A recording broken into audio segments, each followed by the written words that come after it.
sampai nanti juga santri Darul Rahman itu tidak memiliki dalil yang kuat terhadap tradisi.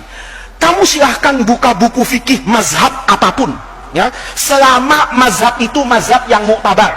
Kalau ada ketemu fikih, buku fikih karangan Imam Muhammad Faiz, buang itu. Kenapa? Nggak muktabar otak saya.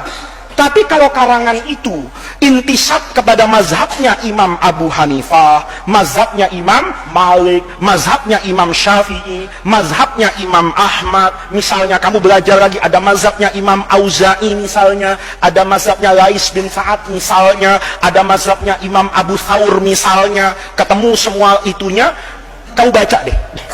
Nggak ada terawih tidak 20 rakaat itu nggak ada.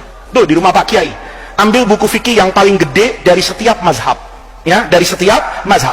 Mazhab Imam Abu Hanifah itu ada 2 kitab yang terkenal, namanya Al-Mabsut, punya Samsul A'immah As-Sarakhsi, itu ada 12 jilid mungkin.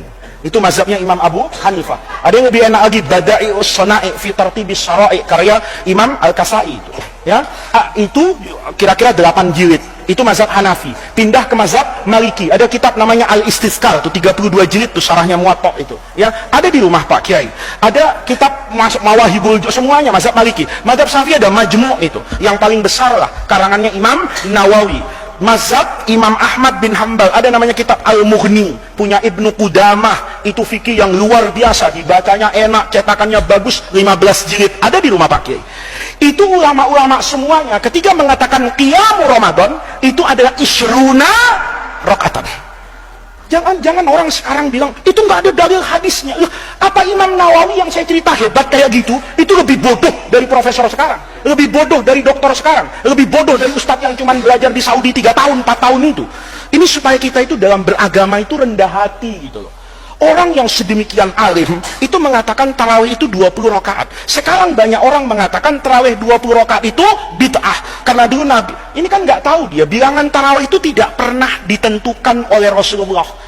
Kalau bilangan tarawih itu ditentukan oleh Nabi, tarawih itu nggak boleh hanya pas bandrol segini. Umar nggak mungkin nambahin. Satu.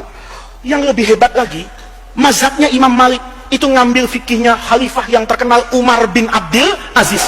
Umar bin Abdul Aziz tarawihnya berapa rakaat? 36. 36. Dipraktekkan di sini, imamnya keluar masjid dibunuh orang itu. Kenapa?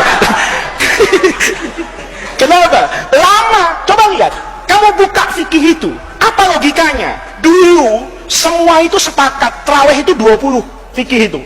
Tiba-tiba pada masa Khalifah Umar bin Abdul Aziz, ya, orang-orang di Mekah itu kalau tarawih sudah dapat 4 rakaat, 2 nih, tarawih itu 2 karena hadis Nabi itu sholatul laili masna. Di Mekah itu dulu, bukan sekarang, kalau sudah sholat 4 rakaat, 2 salam, tawaf dia 7 kali depan Ka'bah tawaf. Nanti selesai 7 kali, sholat lagi nih 2 habis itu tawaf lagi sampai 20 rakaat. Berarti ada berapa ini? Ada kira-kira 4 tawaf. Ada 4 tawaf. Kata mereka yang di Madinah, kita kalah pahala sama orang Mekah nih. Terawihnya sama-sama 20, tetapi mereka setiap 4 rakaat menambahkan 7 kali apa ini? Tawaf. Kata orang di Madinah, kalau gitu kita juga begitu, setiap 4 rakaat tambah 4 rakaat lagi. Kok kamu kan logikanya kepengennya diskon, ya kan? Atas nama corona, Ustaz, jangan lama-lama di masjid, ya kan? Kalau begitu kita tarawihnya balik berapa ini? 11 misalnya. Enggak, karena dia setiap 4 itu 4 kali 4 16, 20 tambah 16 jadi 36 rakaat. Itu enggak ada satu pun di dunia ulama yang muktabar, kecuali setelah adanya pemerintah Saudi dengan Wahabinya itu, yang mengatakan bahwa ini pekerjaan adalah bid'ah. Nggak ada. Buka buku fikih. Pertanyaannya, apa buku fikih yang jutaan lembar itu kemudian tidak tahu hadis kullu bid'atin dolalah wa kullu dolalatin